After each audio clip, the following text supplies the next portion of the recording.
Les amis, aujourd'hui, en fait, il est question pour moi de vous évoquer 10 points essentiels qui déterminent si tu es un guerrier mental ou pas.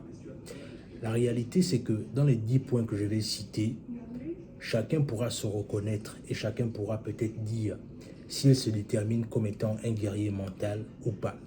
Mais dans tous les cas, faites le test et surtout, dites en commentaire, autant pour moi, les points qui vous parlent le plus ou encore les points qui déterminent en quelque sorte ce qui fait de vous un guerrier mental ou pas.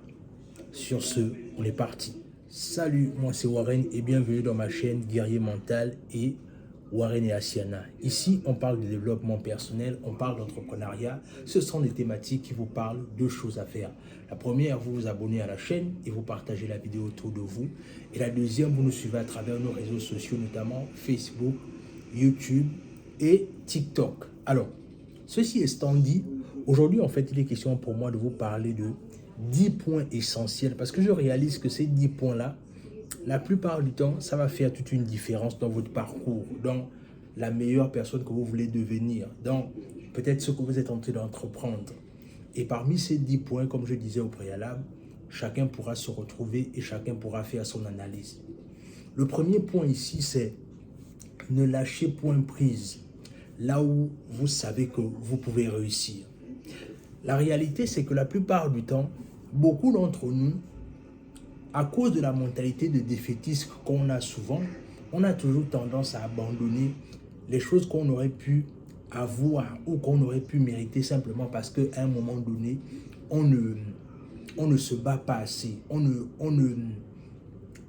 va pas assez au bout de certaines choses. La réalité, c'est que combien de personnes, par exemple, je prends un exemple tout simple pour bien illustrer mon propos.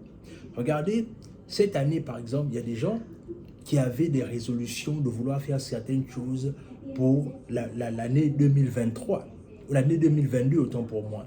Mais la réalité, c'est que au fur et à mesure que l'année est terminée et que l'année tire à sa fin, il y a beaucoup de personnes qui vont se dire que non, mais comme je n'ai pas atteint les résultats que je voulais, c'est pas la peine. Donc là, je pense que c'est plus possible et tout ce qui va avec. Mais alors que non, c'est pas vrai. La réalité, c'est que au fur et à mesure que tu restes déterminé et que tu restes sur ton point focus, avec le temps, tu vas atteindre tes objectifs. Et ce qui nous amène au numéro 2, être persévérant. La réalité, c'est que pour savoir si tu es quelqu'un qui ne te décourage pas, regarde ce que tu as envie d'accomplir ou encore regarde ce que tu as déjà accompli jusqu'à maintenant. Et tu vas savoir si la persévérance fait partie de ta vie de tous les jours en fait. La réalité, c'est que par exemple, tu es peut-être célibataire aujourd'hui, tu es célibataire, mais tu es coincé par rapport au fait que la petite que tu vois peut-être passer tous les jours devant chez toi, tu n'arrives pas à l'aborder parce que tu as peur du rejet. Mais en développant la persévérance, ça te rend en fait immunisé de l'échec en fait. La réalité, c'est que tu ne vois plus l'échec comme étant quelque chose qui va te permettre de te dire que ouais, mais si ça ne marche pas, je vais être triste et puis les gens vont se moquer de moi. Pas du tout. La réalité, c'est que il faut que tu développes la persévérance pour avoir les rudiments nécessaires afin que tu réussisses dans tous tes objectifs. Le troisième point, c'est que ne pas trop se discuter avec les gens. La réalité, c'est qu'il y a des spécialistes qui veulent toujours avoir raison. C'est-à-dire que, ou encore, il y a des gens qui veulent toujours prouver qu'ils ont raison dans certains points. La réalité, c'est que ce que tu es en train de faire, c'est que tu es juste en train de perdre ton temps. On dit souvent, en fait, que les imbéciles ne changent pas. La réalité, c'est que si tu essaies de convaincre quelqu'un, peut-être qu'on estime comme étant un imbécile, ce qui n'est pas une injure, c'est que tu vas essayer de le convaincre dans le sens là où il faut qu'il accepte la réalité de faire certaines choses de sa vie. Mais si tu essaies de le convaincre et que ça ne marche pas, en fait, un temps soit peu, ce que tu vas faire, c'est que c'est ton temps que tu es en train de perdre, en fait. Alors qu'il y a des gens qui ont besoin de ce temps-là pour pouvoir se développer ou encore développer leur meilleure version d'eux-mêmes, en fait. Donc, à un moment donné, au fur et à mesure que tu te développes, au fur et à mesure que tu te découvres, tu n'as plus de temps à beaucoup discuter avec les gens. C'est-à-dire, tu ne cherches plus, comme on dit, l'assentiment des gens, en fait.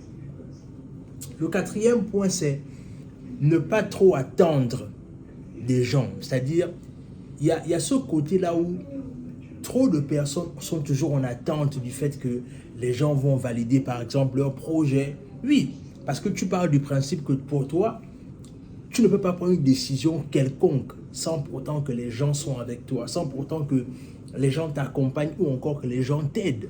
Mais tu comprendras une chose, c'est que la majorité des gens que tu es en train d'attendre pour pouvoir réaliser tes projets avec, tu comprendras avec le temps que parfois ces personnes-là veulent clairement ton échec. Et la réalité, c'est que plus tôt tu comprends que tu n'as rien à attendre de personne et que tu dois aller chercher tes résultats toi-même, à un moment donné, ça va te rendre plus déterminé. Et c'est la raison pour laquelle je parle de la mentalité du guerrier. C'est-à-dire, cette mentalité de guerrier, elle doit toujours t'habiter dans tout ce que tu fais. Dans toutes les difficultés parfois même que tu rencontres, tu dois garder cette mentalité de guerrier en toi. Et le sixième point, c'est il faut toujours croire en toi. Pourquoi est-ce qu'il est important de croire en toi? La réalité, c'est que quand, par exemple, tu veux que les gens te suivent dans un projet, par exemple, et que tu veux que les gens valident ton projet, la réalité, c'est que comment est-ce que tu veux que les gens valident ton projet si d'abord toi-même, tu ne crois pas en toi-même? Et ça me ramène à une notion que j'avais enseigné à quelqu'un que j'ai discuté une fois, là où je disais que comment est-ce qu'on vend la vision de quelqu'un? C'est-à-dire, pourquoi est-ce que certaines personnes...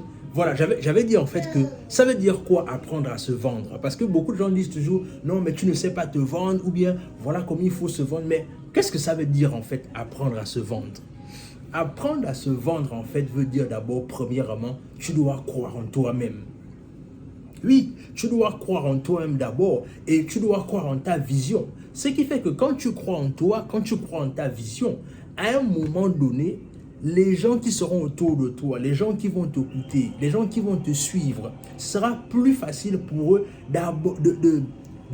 d'acquiescer ton combat simplement parce que d'abord, toi-même d'abord, tu es d'abord confiant, tu crois d'abord en toi-même. Et la réalité, c'est qu'il y a une crise de confiance avec certaines personnes, simplement parce qu'il n'y a pas ce travail d'intérieur qui est d'abord fait, en fait.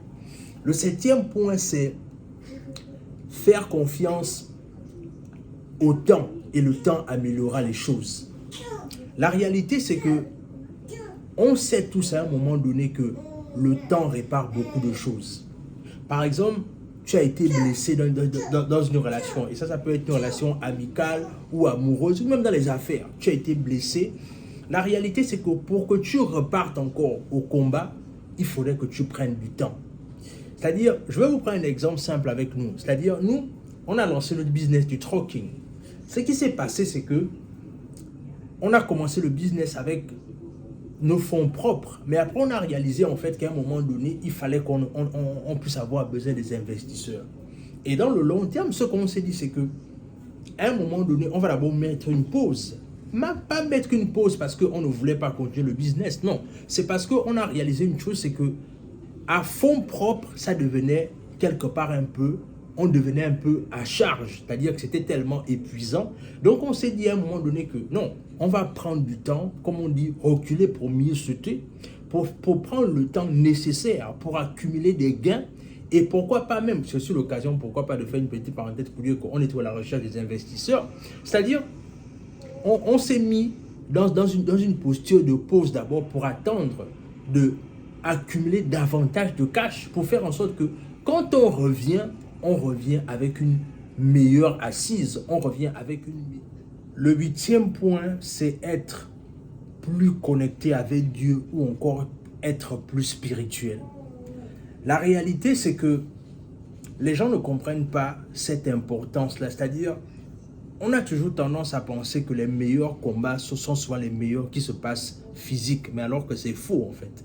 Les plus grands combats sont d'abord spirituels avant d'atteindre le physique. C'est la raison pour laquelle, même dans ton processus de devenir quelqu'un de meilleur chaque jour un peu plus, tu dois développer un côté spirituel.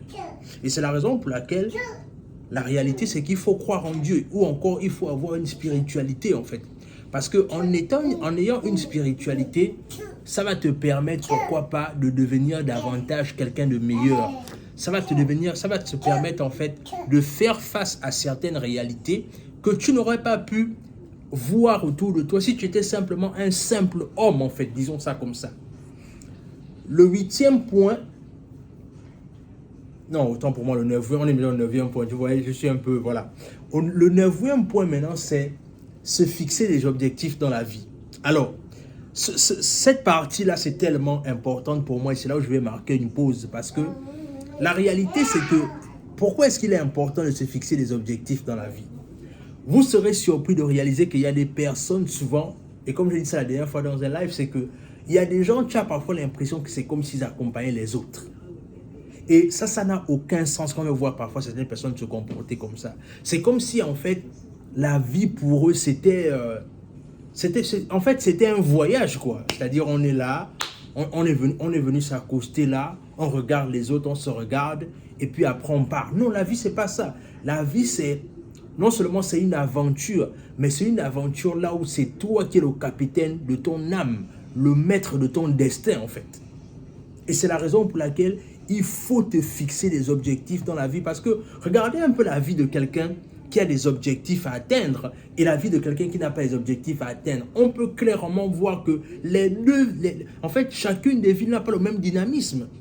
Celui qui a des objectifs à atteindre a toujours en fait cette jovialité-là, c'est-à-dire il est toujours en train d'être occupé à vouloir réaliser ses buts et ses rêves. Mais alors que celui qui n'a pas de but dans la vie, c'est-à-dire il traverse la vie en fait. Et toi, il ne faut pas que tu sois quelqu'un qui traverse la vie. Et enfin, le 10e point, c'est accepte ce que tu peux changer et laisse ce que tu ne peux pas changer. La réalité, c'est que il y a des choses souvent qui dépendent de notre volonté à nous-mêmes en tant qu'êtres humains. Il y a des choses aussi qui nous dépassent. Mais moi, je veux que tu te focalises enfin sur ce que tu peux contrôler en fait. Ce qui peut t'apporter la paix, ce qui peut te permettre de devenir meilleur chaque jour un peu plus, ce qui peut te permettre en fait d'être quelqu'un non seulement éveillé spirituellement, mais aussi éveillé sur le plan physique en fait. Et c'est la raison pour laquelle en bonus, je vais te donner au 11e point, c'est qu'il faut que tu pratiques du sport. Parce que le sport va te permettre d'être quelqu'un qui est éveillé en fait. C'est-à-dire qu'à un moment donné, même quand la lourdeur veut t'habiter en fait, parce que tu pratiques une activité sportive, ça va te permettre en fait de toujours être éveillé. Dans tous les cas, voilà 10 points essentiels que je voulais partager avec toi sur le fait de savoir si tu es un guerrier mental. Est-ce que tu as la mentalité de guerrier en toi? Est-ce que quelque part, parmi les 10 points que j'ai cités, il y a peut-être des points qui te manquent, mais dans tous les cas, tu sais maintenant où est-ce que tu peux travailler en fait pour commencer à régler ces points-là. Et aussi, dis-moi en commentaire s'il y a des points qui te parlent les plus en fait. Et sur ce, abonnez-vous à la chaîne, partagez la vidéo autour de vous, laissez un like, laissez un commentaire et sur ce, on se dit à la prochaine.